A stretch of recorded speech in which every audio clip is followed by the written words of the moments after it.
Welcome back to Crypto Meets AI. Jerry here with an update for you. Do me a favor, friends. Smash that like button, hit subscribe, and comment down below. Now let's get into this. Everyone is talking about dates, but the truth is, I don't know. What I do know is when the financial system has transitioned to DLT, the main liquid asset that will be used as an instant settlement mechanism will be XRP. Once you understand this, you have to understand the size of the market. The DTCC alone moves 3.8 quadrillion per year, 2024 data, in transaction volume. Now imagine the price of XRP if that managed to absorb 5 or 10% of that volume. That would create generational wealth instantly. Just be patient. Generational wealth takes time. Remember that your life will change if you are patient. Ripple CTO confirms the U.S. government and Ripple are working to enable direct payments on the XRPL. The Ripple banking license is almost ready, my friends. And a thorn in the side of Ripple for a long time has been the fact that we can't use the XRP Ledger DEX for our own payments products. Like this just, I want to rip my hair out. So like it's obvious that we would do that. And it's frustrating that endlessly frustrating that we can't. And the primary obstacle is that Ripple is a regulated institution. Right. And if in a fair trade, like passes through a terrorist or somebody who's sanctioned by the United States, it doesn't matter whether we knew or could have known, or basically if there's a chance that that can happen, we just can't do it. Right. And so we have not been able to use the DEX. And it's just, And so permission domains will enable a domain in which you have to prove you're not a terrorist to get into that domain. And so that will mean that like lots of ordinary people, I made the joke at my other presentation. I said, all of us could get into that. Probably not that guy in the second row. Yeah. That joke killed earlier. But I mean, the idea is that these will not be just institutions to institutions. Why put that on the XRP ledger, right? That should be on a private ledger. But the idea is that ordinary people will be in these permission domains. They'll be able to provide liquidity. They'll be able to consume liquidity. They'll be able to arbitrage between inside and outside the domain. And finally, enterprises that want to use the DEX to settle payments and move assets and provide liquidity on the DEX will be able to do so. So I think it's going to be very significant as part of the sort of wave of institutional adoption. And those higher flows and those higher volumes on the DEX are going to bring value to all of the developers on the ledger. Well, I just learned something new. I didn't know that was the whole reason why they hadn't used the DEX on their ledger in the first place. Because technically, XRPL, that ledger, was the very first DEX ever created. I just didn't know the reason behind why they weren't using it. But now it does make sense. If it slips through and you have a terrorist or an organization laundering money through your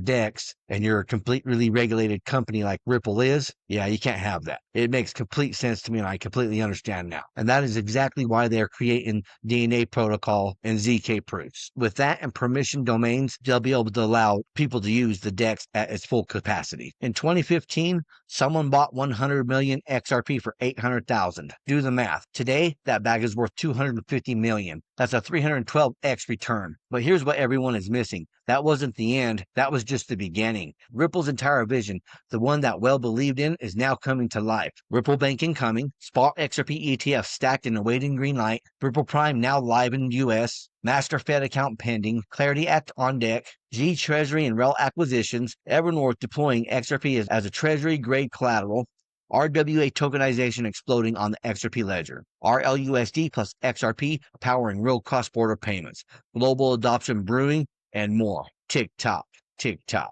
Now imagine this.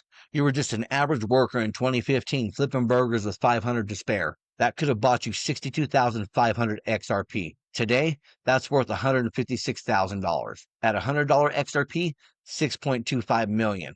At $500 XRP, $31.25 million. And at $1,000 per XRP, you would have $62.5 million. The future belongs to those who saw it before it was obvious.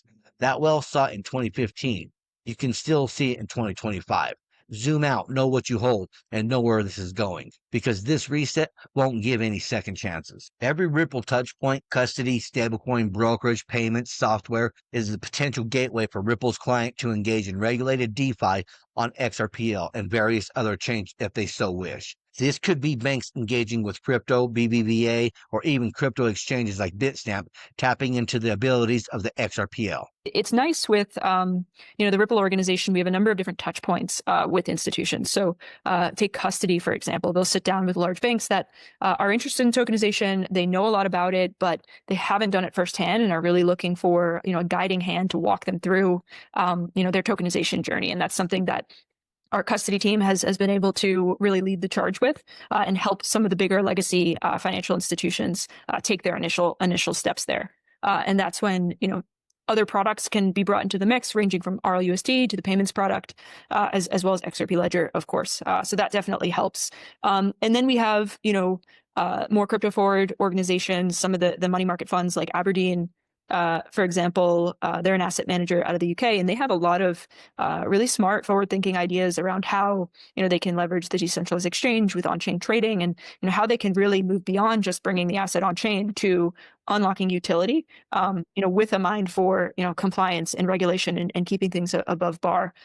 So definitely excited about the wide range of institutional use cases. People always like to think of Ripple and XRP as just cross-border payments, but this was never just about cross-border payments. Not at all. Not in the least. It was about tokenization of everything, every asset, everything. That's what this has always been about. Our monetary system, financial system, our stocks, our bonds, everything's going digital. To sum it up in simple terms, it's like when we went from analog TV to digital TV. Well, pretty amazing. The acquisitions just keep on rolling on in. Ripple just bought Palisade, and it's a bigger deal than it sounds. So let me explain what's going on. Ripple just acquired Palisade Inc., a digital wallet and custody company. Sounds technical, but here's the simple version. Ripple just bought the digital safe that other companies use to store and move crypto securely. Think of it like this. If Ripple is building the roads for global payments, Palisade Inc. is the armored truck in the vault system that keeps all the money safe while it's moving. This tech lets banks, fintechs, and even big corporations store their digital assets, stablecoins, and real-world assets without worrying about hacks or compliance issues. Ripple's president, Monica Long, put it perfectly. Secure custody unlocks the crypto economy. Basically, without a trusted place to hold assets, big institutions won't touch crypto. Now Ripple can offer both the vault and the payment highway end-to-end.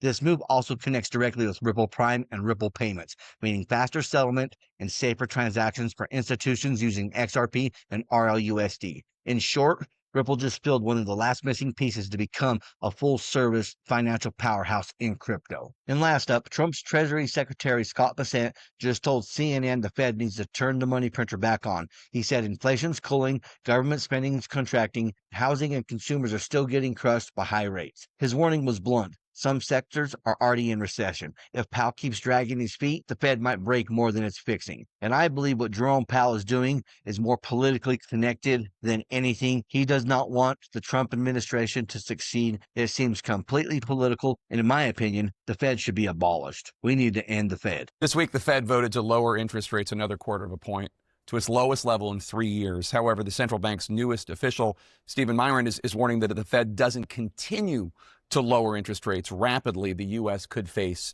a recession. Do you agree that the U.S. is at risk of facing a recession? I believe that we are in a transition period here, as we are seeing the Trump administration has cut back on government spending, Jake.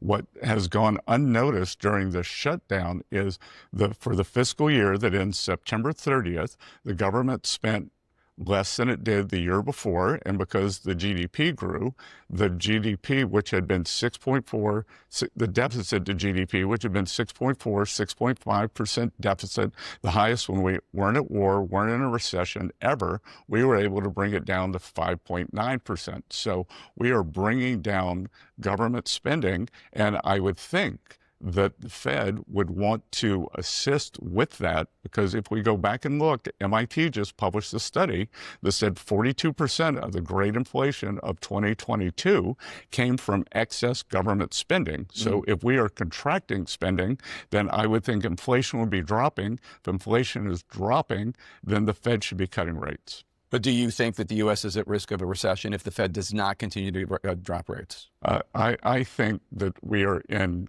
good shape, but I think that there are sectors of the economy that are in recession, and the Fed has caused a lot of distributional problems with their policies. I wrote a 7,000-word essay on that. We've seen the biggest hindrance for housing here that are mortgage rates. So, if the Fed brings down mortgage rates, then they can end this housing recession. Low-end consumers who have gotten killed under President Biden, these high rates are hurting them because they have debt, not assets. Mm-hmm. So I think that there are sections of the economy that could go into recession. Well, that's what I have for you folks. Until next time, stay savvy, stay stacking, and I'll catch you in the next one. If you enjoyed this, smash that like button, hit subscribe, and comment down below. And if you want more crypto deep dives, check out our videos right here on Crypto Meets AI. Thank you for watching. Remember to always do your own research. This is not financial advice.